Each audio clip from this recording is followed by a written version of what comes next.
What's up, people? Welcome back to my Agrarian Skies series. Today we're going to be taking a look at the high oven. I'm going to give you a tour of the base because, well, for a couple of days I have not recorded due to the fact that I've been building a lot. And we'll probably look at a couple of other machines and a couple of things that I have set up already. And I know I didn't want to go ahead of the quest book without showing y'all, but I've had to go ahead just a little bit because I ran out of material so quick on some of the stuff that I've done. So let's go ahead and get started.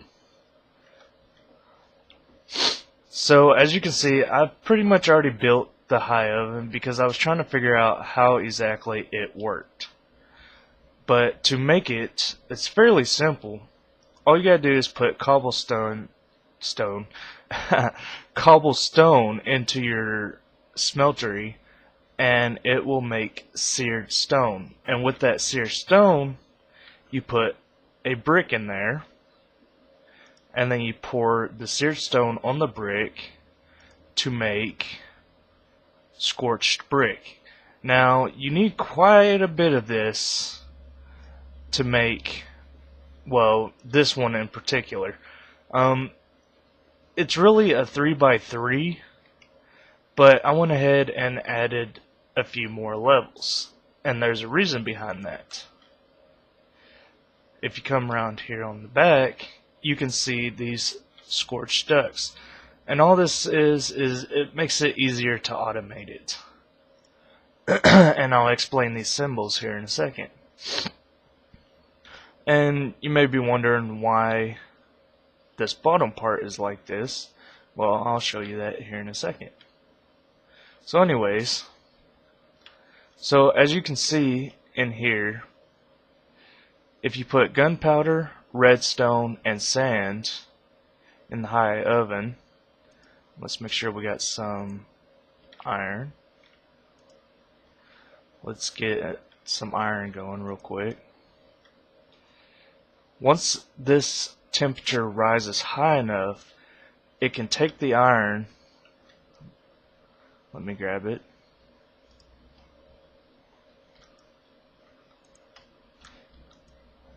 It takes the iron and it melts it, and with these other materials it turns it into steel. So what if you get a backup of, well, whatever material you have in this tank? Well, that's simple. Come around here, and I have a little setup right here to where it drains it out. And as you can see, it's gone. And you might be wondering, well, where's it going? So let's head down and take a look at what's down here. It goes into a deep tank. And as you can see, it can hold quite a bit of different material. And with these, I don't think there's a limit to how big you make it. So you can store quite a bit of different fluids in here. And from my understanding, with the fluids inside the tank, they shouldn't mix. So that makes it better. This little spot is probably going to end up being changed because I'm going to be working on the ME system, and I'm probably going to have the fluids going into that, or having this send it somewhere else. Over here I have the igneous extruder, and basically all this does is it's continuously making cobblestone for me, and it's putting it into these crucibles to make the lava that I need to either go into my smeltery or into some other stuff that I'll show you in a minute. Oh, what is these explosions? Oh, don't look over there. So there's a thing about these item ducts. The stone can end up getting stuck because it has nowhere to go. So what I've done is I brought them out and have them put into the trash can. That way any leftovers that doesn't go into the crucibles is going straight to the trash can. And you might think, well, that seems kind of wasteful. And in a way it is, but with the igneous extruder, I never have to worry about cobblestone, stone, or obsidian again. The thing about that is if I had lava continuously pumping into this, say through these crucibles, I could have water with a Oculus accumulator, I believe. Well, anyways, I can have it pumping in here, and I can have it making continuous obsidian. So let's go this way. This is kind of between showing off the smeltery and kind of a tour, which I'm not going to get to that today. It'll probably be in the next episode. So if you remember, this area was completely filled with barrels and different stuff. Well, I've moved all that except for what you see right here.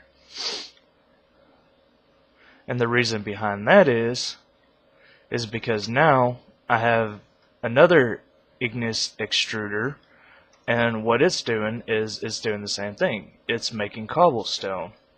Well, the cobblestone is going into the pulverizer, and it's making, well, two different things.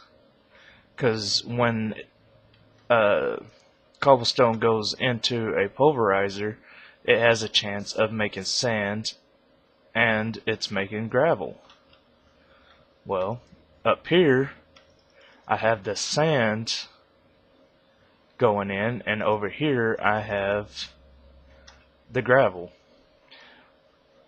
With this setup, I'm going to be making an automatic, well, it's going to be actually a little bit different, but I'm going to be making an automatic sifter thing, which I don't have right now because I need to make a lot more of these autonomous activators. And if you're not sure about this little setup, for instance, we'll take some gravel, we'll stick it in there. It's on right click, aim level. So what it does is it automatically put it in the sieve, and with this other one it just makes it a little bit faster. Let's throw those in there.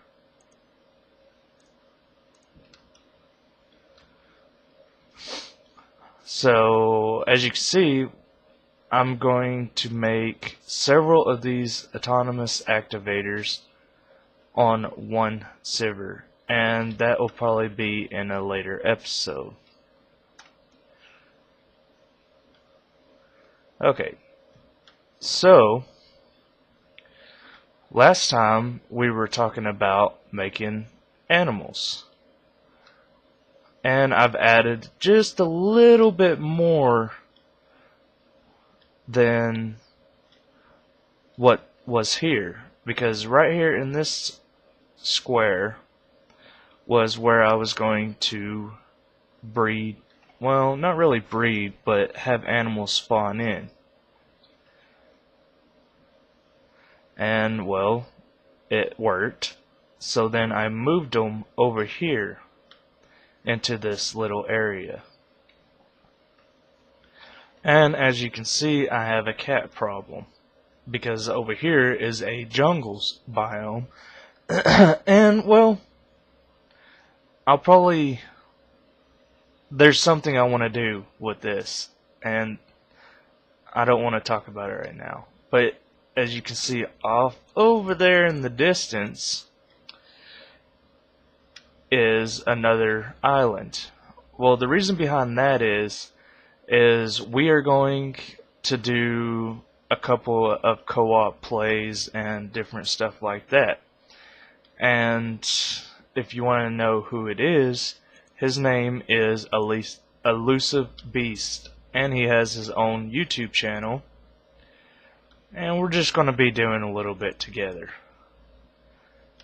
So basically all we did was we took his single player world, my multiplayer world, and pretty much put them together. So we're really not that far away from each other. So that's something for y'all to look forward to.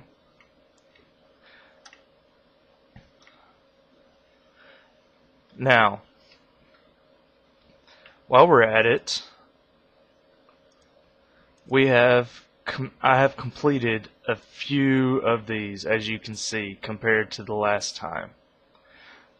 And the reason behind that was I really need to get down to the pulverizer.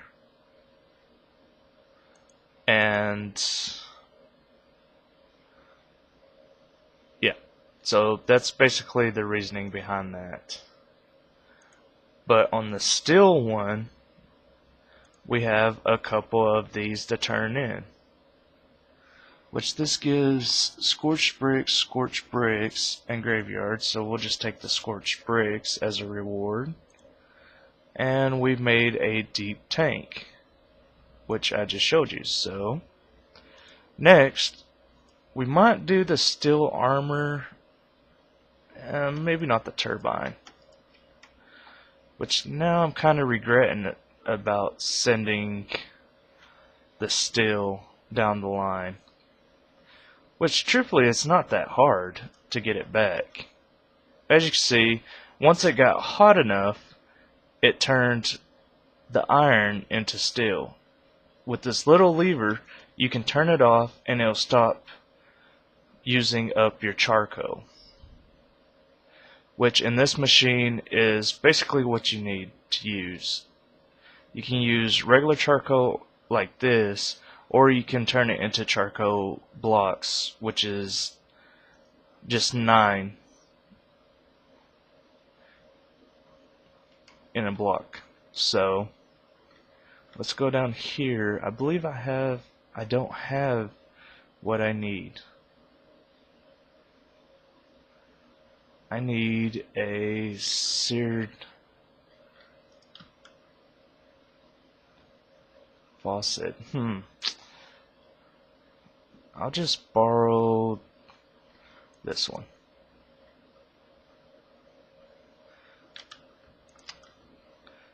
Because since I sent it all down there, I know this can produce enough ingots for me, but I prefer it to be a block.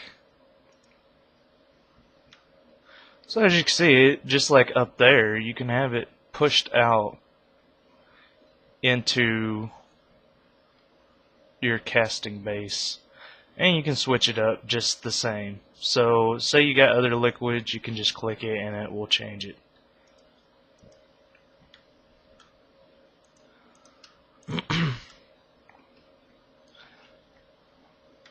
So while I'm doing this, I'm going to go ahead and make some steel armor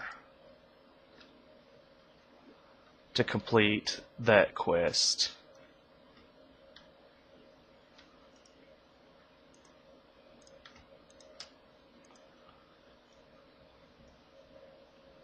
Oh, what am I doing? It's the helmet, some pants. Let's see, a shirt. Oh, let's put these on. Oh yeah, duh, gotta put that back. There's something else that I didn't show in the last episode because I didn't even know about it.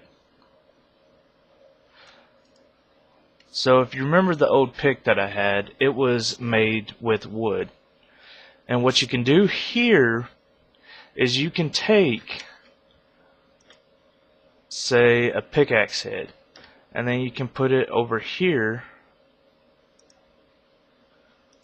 inside here in your casting table, and you can make a steel pickaxe head and come back over here, and you can put it, the one that you just made, right here, and it will change the head. And you can do this with either the handle, the binding. So let's see what it takes. So it's a handle, binding, and a rod.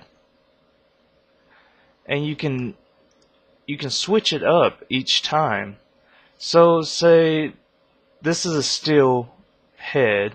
I can add a, I don't know, like a gold binding and a cobalt handle, and it will just change it each time that you do when you pretty much, it's like repairing it. So whenever you get your first pickaxe and your first,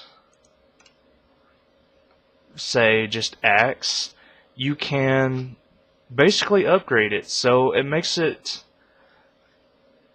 to where you don't really have to waste the material that you've gotten. So we only got a little bit. What all do I have? I just need the boots. So how much? I got just enough. Oop. Keep doing that. So let's hurry up and complete this one so we can continue on with the different things that I want to show you.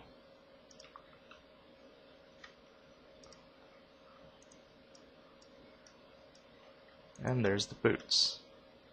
And with that, oh, yeah, see, that's another thing.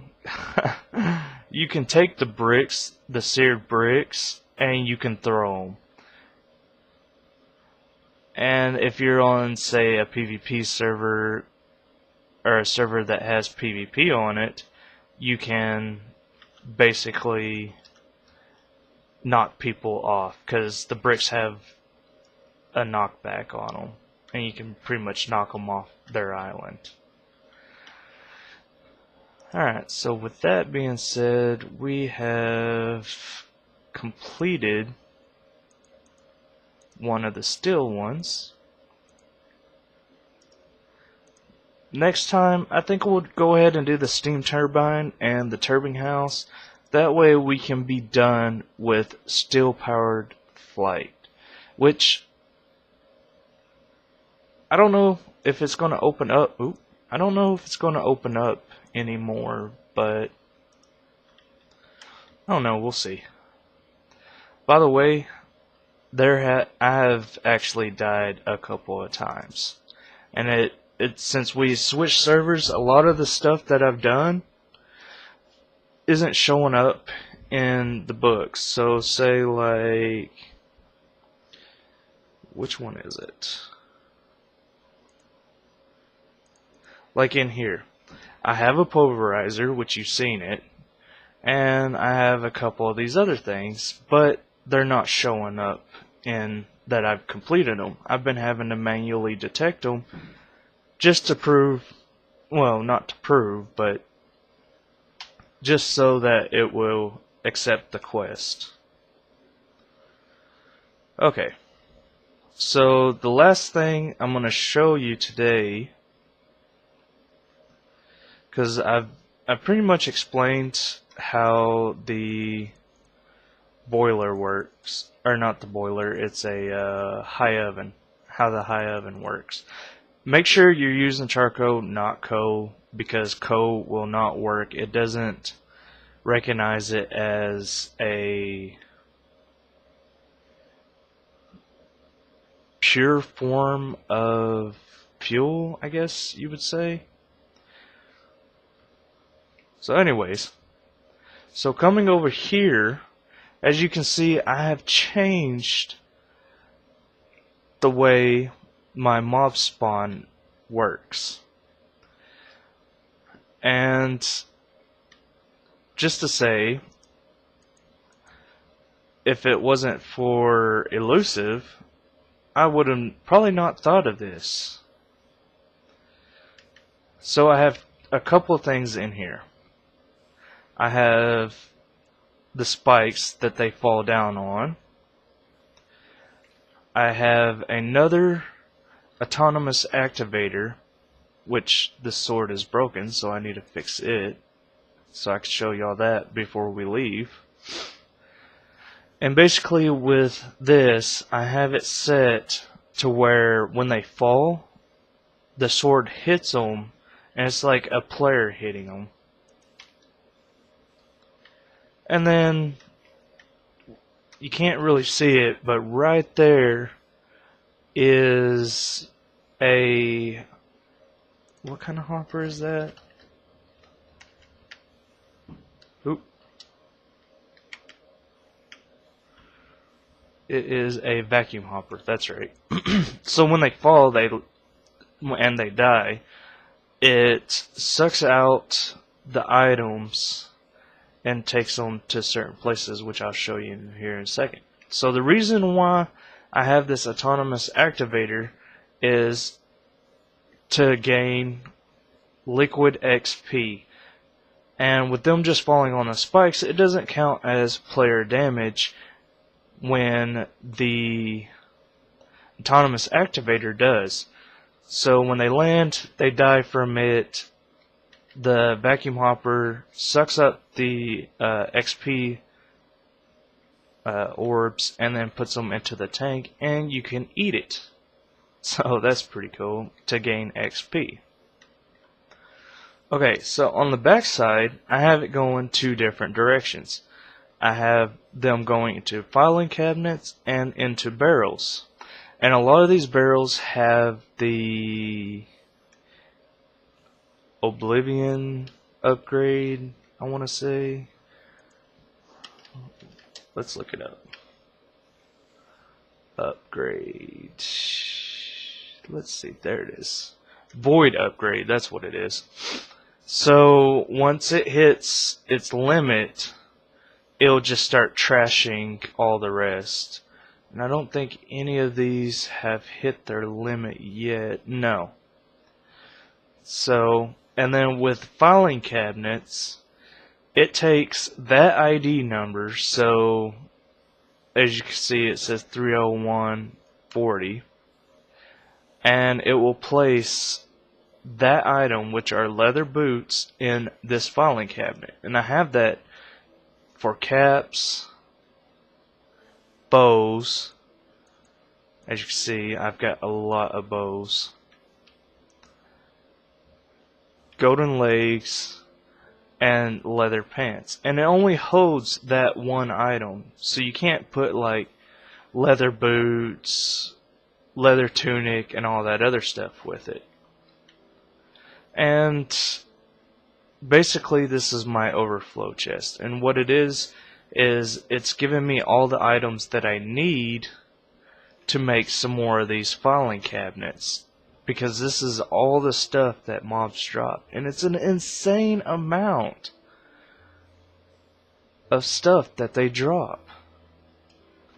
And just to give you a little sneak peek, go down here, and as you can see, it comes from the hopper into the item duct into these barrels. And anywhere around here I have little maintenance areas, so I can just get down, look at what's going on, and continue on. Later on, I'm going to add, once I have all of this stuff sorted, I'm going to add a trash can over here. That way all the extra stuff will go into the trash can and will not hold up the item ducts. So with that being said, let's go over here, fix this sword, we'll put it back, and open up our rewards bag, and we'll call the episode there. So just to show you how to repair, for this one it takes steel, and if we click on it, shift, it says repair material steel, so we know that's what we have to use. So I just need one more. I think I'm going to add auto repair to it, that way I don't have to continuously do this. So as you can see, the sword is now fully repaired. Oh, look at that lag, ouch. So I'm going to go over here, I'm going to put in the axe, and as you can see, yeah,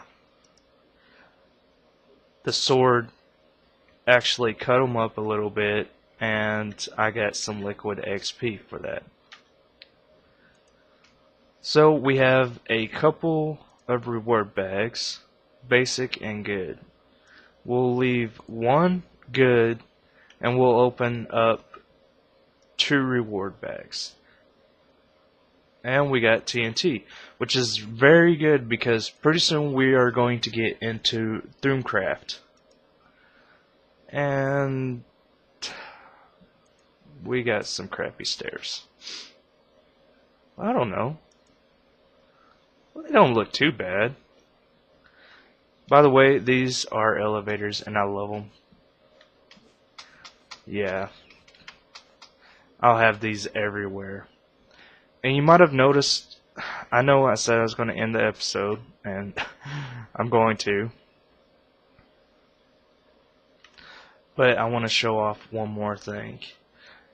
The reason why there's not torches in here is because of these little things right here. And they're glowstone nukes, which also I have gotten from Elusive. And these things are fantastic because you can cut them up into these little squares and just place them around in different places, and it lights up the area. And I will have this going on everywhere, including some roads and other stuff. But on that note, guys, I've let this one run on longer than I usually do, and I hope y'all enjoyed it. So we'll see you next time, guys. Bye.